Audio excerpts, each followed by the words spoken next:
তো hello WhatsApp guys, আশা করি সকলে ভালো আছেন। আল্লাহর রহমতে আমরা অনেক ভালো আছি। তো আজকে আমাদের অফিসিয়ালি কাম হচ্ছে, আমরা ঈদগাহ মাঠে যাব। তো আমরা আর কি ঈদগাহ মাঠের দিকে চলে যাচ্ছে, আমার সাথে রয়েছে ফরিদ। তো আমরা আর কি দুইজনে গুড়ি গুড়ি পাই ঈদগাহ মাঠের দিকে যাচ্ছে আমরা আজকে ছবি তোলার জন্য। তো এই যে গাইস বলতে পারেন আমরা ঈদগাহ মাঠে আইছি, আর আমরা বলতে পারেন রাস্তা দিয়ে ঘুরে ঘুরে আইলাম। তো আমরা আজকে ঈদগাহ মাঠের ভেতরে ঢুকবো, বাইরেও আমরা এই দেখেন সিঙ্গার হলে আর কি যা হয় ফরিদ সেই একটা গান বলছে, থাকমু না কন্যা যাইমু জগৎ ছাড়িয়া, তুই হিনা ব্যর্থ জীবন মাটির সনে মিশাইয়া না দিয়া। তো ফরিদ সে গান বলছে, আমি গানের আর কি টোটালি 2 লাইন বলছি। আর কথা বলতে বলতে আমরা সেই বলতে পারেন ঈদগাহ মাঠে আসছি। এই যে আমরা ঈদগাহ মাঠে আসছি। তো ফরিদ পেছন থেকে বক বক করতেছে যে ঈদগাহ মাঠের কয়টা ভিডিও ছাড়িস। কোনো সমস্যা নেই, আমি ঈদগাহ মাঠে আরও ভিডিও করব যতদিন বেঁচে আছি। এই যে ঈদগাহ মাঠ, আমরা আজকে ওখানে যাব। ওখানে যা টোটালি 2-3টা ছবি তুলবো। তো থাম্বেল আমাদের আজকে বলতে পারেন থাম্বেল আজকে অন্য থাম্বেল বসবে। আর আজকে যে থাম্বেল বসবে পুরা অস্থির, যেটা আপনারা আশা করবেন না যে আমি কি থাম্বেলটা বসাবো। ভিডিও শুরুতে যে আমরা একটা থাম্বেল বসাবো যেটা কেউ কল্পনাও করতে পারবেন না। থাম্বেল দেখে আপনারা ভিডিওর ভেতরে ঢুকবেন। তো ঢুকে আপনারা টোটালি ভিডিওটা দেখবেন। এই দেখেন এখানেও একটা আর কি রাস্তা রয়েছে, এদিক দিয়ে আরও ওইদিকে যাওয়া যায়।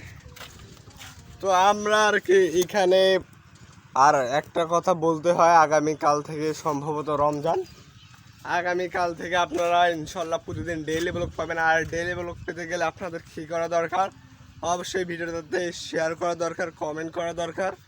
আর যারা ভাবতেছেন যে পেজটাকে ফলো করবেন না, এখনও পেজটাকে ফলো করবেন।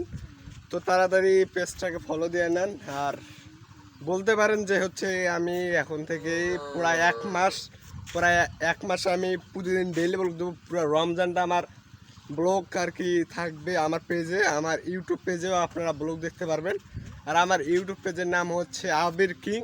তো টোটালি আমি সব জায়গায় উড়াধুরা ব্লগ দেবো, আপনারা চাইলে উড়াধুরা ব্লগ আর কি দেখতে পারেন। আর জানি না রমজান এবার কীরকম হবে, কারণ রমজানে গলা টলা সব শুকায় আসে, যার কারণে আর কি হয় না কিছু আর কি যেটা বলার আর কি ভিডিও হয় না, ভিডিওর রুচি থাকে না। এই দুপুর অন্তকে এই দুপুর টাইমটা আর কি এই সব জায়গায় আসার ইচ্ছা করে না। তারপরও আমি বলতে পারেন চেষ্টায় থাকবো আপনাদেরকে ডেইলি ব্লগ দেওয়ার জন্য। তো আপনারা যারা এখনও ভাবতেছেন যে হচ্ছে আমি ডেইলি ব্লগ দেবো কি দেবো না, তো আপনারা কমেন্টে বলে যাবেন যে আমি ডেইলি ব্লগ দিব কি দেবো না। আর ফরিদ দেখেন আজ যারা কাম করতেছে একদম পুরো ফালতু কাম। তো চলেন আমাদের সাথে আপনারা থাকলে আজকে আপনারাও আমাদের আর কি বলতে পারেন আপনারাও আমাদের সাথে ছবি তোলা এনজয় করেন। তো চলেন ভেতরে ঢোকা যাক। তো গাইস আমরা টোটালি এখন এই দিকে আর কি যাবো ছবি তুলতে। কবরস্থানের সাইড দিয়ে একটা রাস্তা রয়েছে, এই যে রাস্তা রয়েছে।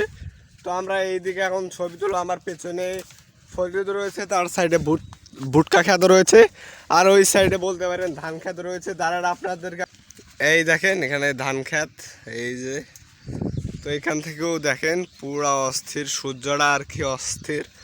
তুমি কিছু বলো, কিছু বলো, কিছু বলতে হবে বারা, বলো। এই যে কবরস্থান, আমাদের কবরস্থানটা মোটামুটি অনেক সুন্দর।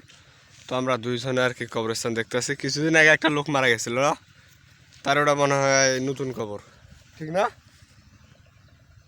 ঠিক দেখা যায়। তো আর কি আমরা এখানে কিছু ছবি তুলবো। এখন কটা বাজে? 2টা বাজে। হ্যাঁ, পুরা 2টা বাজতেছে। আর আমার এই ব্লগ বলতে পারেন আপনারা নারিয়েল কি শুনেছি। তো আমার এই ব্লগটা আপনারা বলতে পারেন সন্ধ্যা 7টায় পাবেন। আমার আর কি আমার যে ব্লগ থাকবে প্রতিদিন 7টায় আপনারা আমার ডেইলি ব্লগ পাবেন। তো চলেন কিছু ছবি তোলা, আপনাদের সাথে দেখা হচ্ছে। গাইস এই দেখেন আমরা নদীর পাড়ে আসছি। এই দেখেন আমি আর ফরিদ নদীর পাড় দিয়ে বাসায় যাচ্ছি। আমরা ঈদগাহ মাঠে দাঁড়িয়েছিলাম, তো ঈদগাহ মাঠ থেকে আমরা বাসার দিকে যাচ্ছি। তো আপনারা যদি আমার এই ডেইলি ব্লগ পেতে চান তো অবশ্যই কমেন্টে জানান, আর যদি আপনারা নাও চান সেটাও কমেন্টে জানান, আর না চাইলেও সমস্যা নেই, তাও আমি ডেইলি ব্লগ দিতেই থাকবো। কারণ যে প্রায় 1 মাস রয়েছে, আমি প্রায় 1 মাস পুরো ভিডিও ছাড়বো। তো সবাই জানাই আল্লাহ হাফেজ, ভালো থাকবেন, সুস্থ থাকবেন।